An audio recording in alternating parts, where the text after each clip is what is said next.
Hi, I'm Nick Schade at Kayaks. Welcome to episode 18 of my series on building the strip-built kayak, the Petrol Play. In the last episode, I did final prep work, including fill coats and sanding.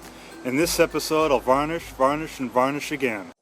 As I said in the last episode, a fine finish depends on the prep work. I've sanded the kayak to a smooth, uniform finish with 220 grit sandpaper. Now it's time to start varnish. The Petrol Play doesn't always have a distinct separation in the shape between the deck and the hull to make an obvious breakpoint for varnishing. I did include a thin accent strip to highlight the transition. I run a strip of masking tape just below the accent strip. This prevents drips from running down the side. While this will create a tiny little ridge along the shear, it will be camouflaged by the accent strip.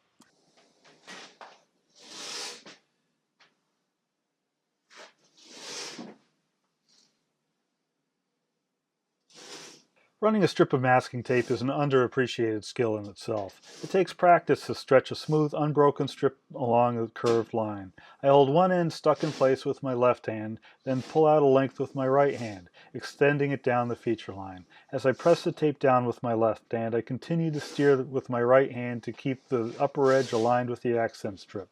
I use the stretchiness of the tape to allow it to follow a curved shear. Dust is a constant annoyance while varnishing. It's almost impossible to avoid having dust in your paint room if the same space is also your mill room and sanding station. Diminish how much dust is floating around by keeping activity in your shop to a minimum in the days running up to varnishing. Immediately before varnishing, wipe down your work surface with a tack cloth. A tack cloth is a lint-free cheesecloth treated with a sticky waxy material that dust adheres to.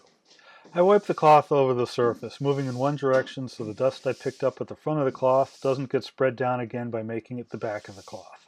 I keep the cloth folded, regular refolding to expose a fresh, clean section. 1 quart of varnish is usually enough to completely finish a kayak with 3 coats minimum. I pour out enough for each section into a deep container. Dispensing through a filter will clean out any dust or dried bits that may be in the can.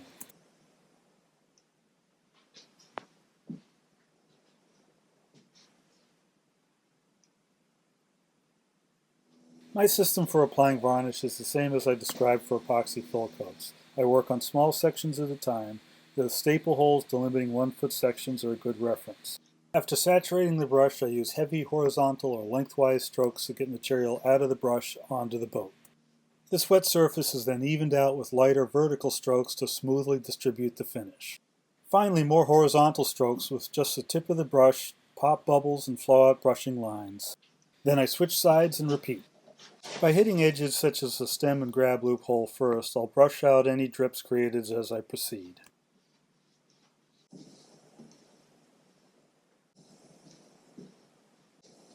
I'll do 2 sections on this side before switching back to the other.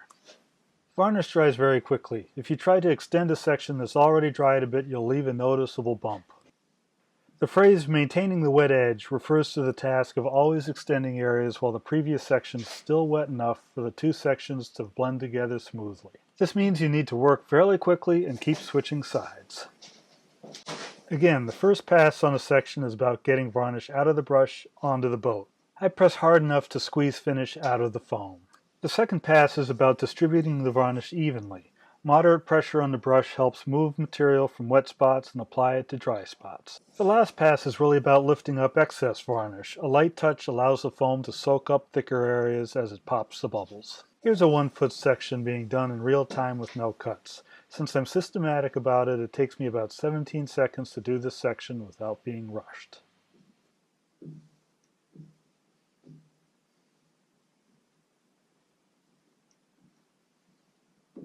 This means that in about half a minute I'm back on the other side where the edge is still wet, where I repeat the pattern of horizontal, vertical, then horizontal strokes, move over one section, and repeat again.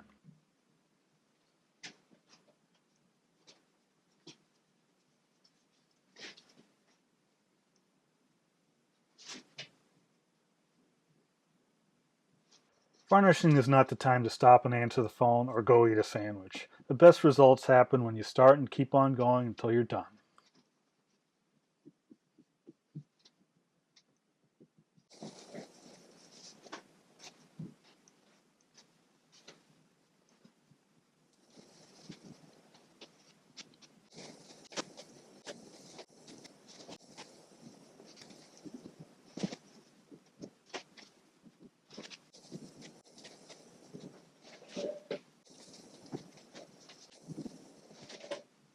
When you get to a place where you have a sharp edge like this chine, it's good to think of either side as separate sections. When I perform my vertical leveling strokes, I do one section, then the other to avoid creating drips.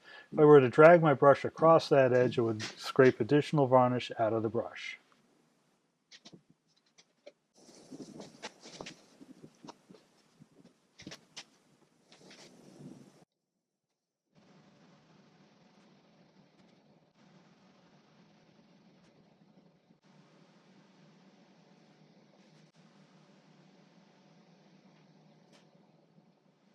As soon as I completed this varnishing session, I peel off the masking tape to let the edge relax a little.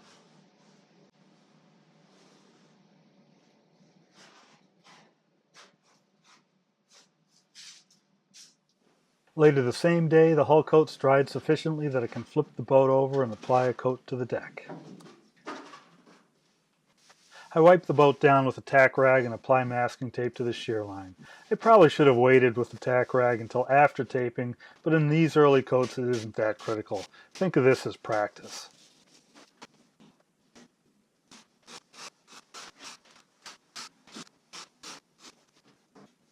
The trickiest, most time-consuming areas to varnish are those with a lot of detail and contours like around the cockpit. I address these areas first so I won't lose my wet edge as I move past them later. I cut down a foam brush to make it easier to reach under the combing. Like at the chines, I try to avoid scraping my brush across the sharp edges, which releases more varnish. Instead, I stroke parallel to the edges and come back after to mop up any excess.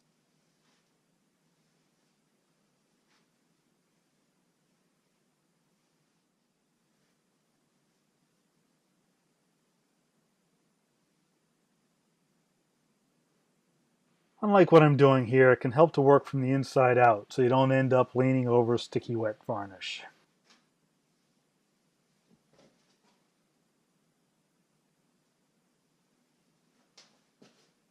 I'm working all the way out to the edge of the recess, so when I pass this way again working on the body of the deck, my transition from wet to dry occurs at the sharp edge, so any buildup is hard to detect. Getting finish into these recess fittings is a bit frustrating. I made a little brush out of the bits I cut off the one for the combing, glued to a stick. I start by forcing the brush into all the nooks and crannies, and then using a lighter touch to soak up the thicker drips.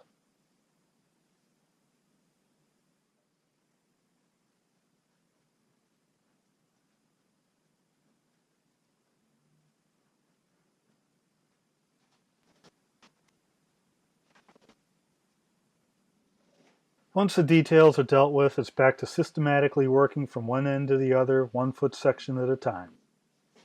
Where I can practically reach over the whole boat, I'll do the whole width at once. I like a deep container for my varnish because I'm less likely to spill. I'll also slap off excess on the inside instead of scraping the brush across the top edge.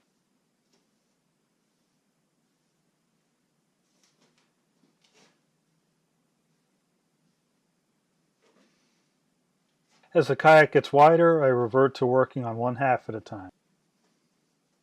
On the final light lengthwise pass, I always stroke from dry towards wet. Landing the brush into a wet area will soak up some material and may leave a mark.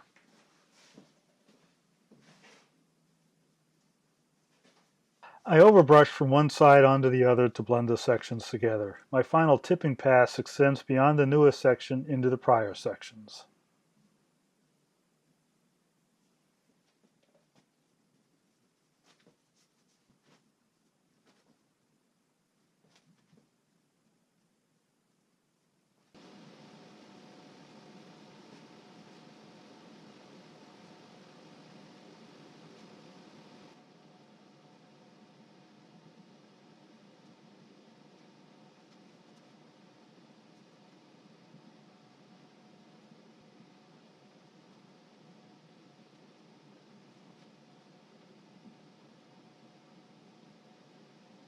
While working over the fittings, I pay attention to make sure I don't slop a blob into the recess that will result in the sag later.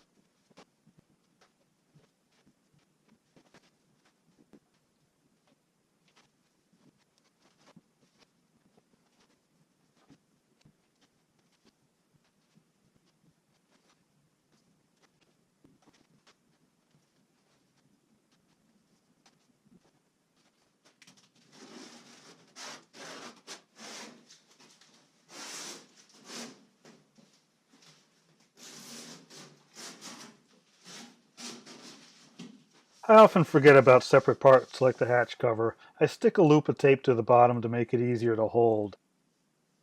Again, I start with details like these standoff blocks and the edges before brushing out the body of the part.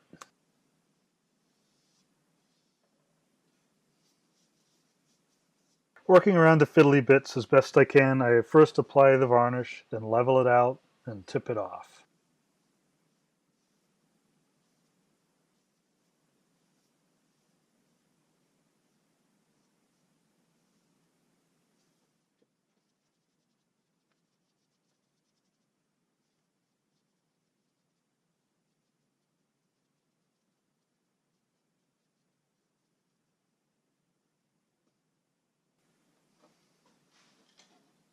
Even if your first coat looks perfect, one coat of varnish is not enough. It's important to remember why we were varnishing in the first place.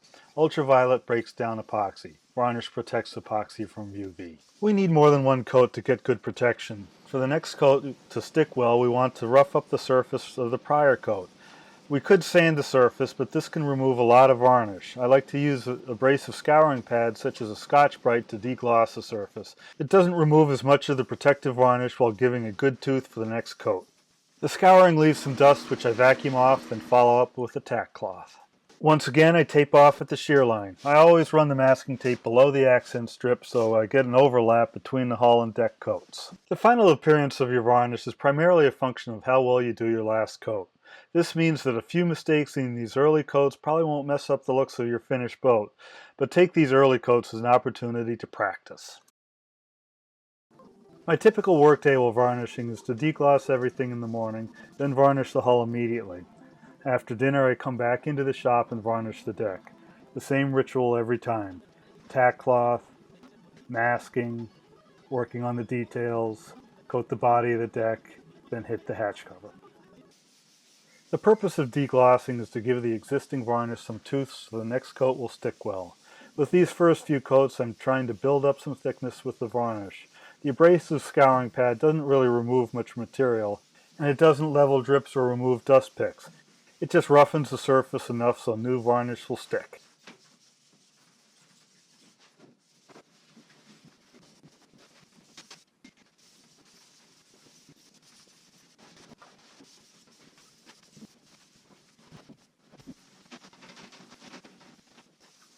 As I add more coats, I start thinking more about dust. Here I give the boat a mineral spirits wipe down to remove the deglossing dust. The number of coats of varnish required is a bit arbitrary, but I would say you want a minimum of 3. This would be enough to protect a kayak that gets moderate use for several years. However, more varnish is more protection, and a thick layer can give the finish a depth that looks really nice. There are limits. Personally, I start getting bored of this sanding and wiping and taping and brushing and peeling, taping and wiping and brushing and sanding and wiping and taping and brushing and peeling. And eventually it has to stop, but so far I'm doing okay. I hope you're not too bored yet.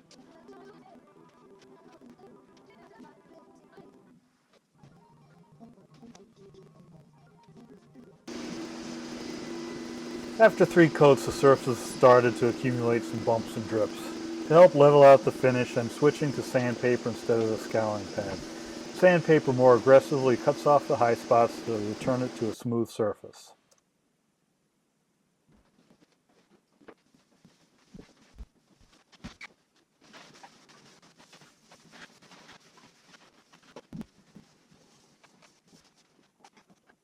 With 3 coats under your belt, you'll probably have the drill down pretty well. Being systematic with your process should help you obtain a smooth, consistent, glossy film of varnish over the whole kayak.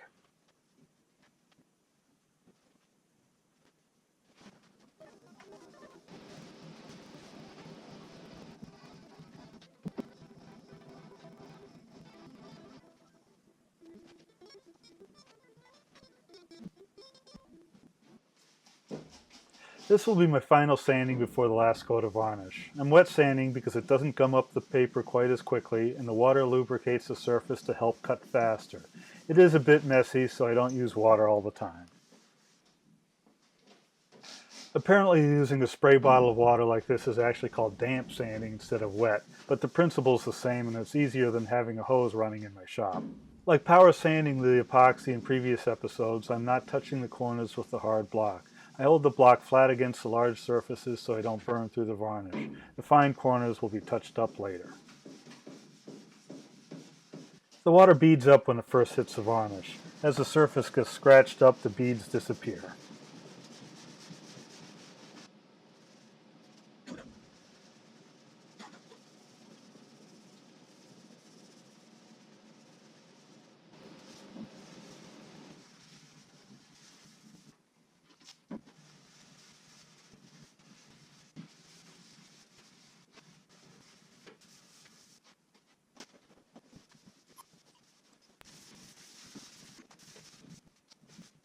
Wipe off the sanding sludge as you go so you can inspect your work. The gunk can be really quite tenacious if you let it dry, so try to keep after it. If you see any shiny spots, spray on more water and resand the area.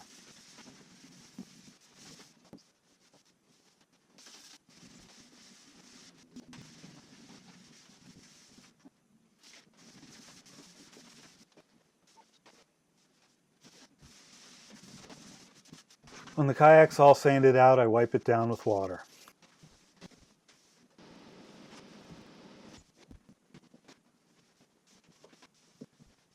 After the water's evaporated, I go over it again with mineral spirits to assure there's no residual moisture. This time I use a polypropylene fine line masking tape, which is thinner than standard tape and leaves less of a ridge at the edge. The camera stopped while I was finishing the hull, but you're getting bored and don't want to watch that anyway.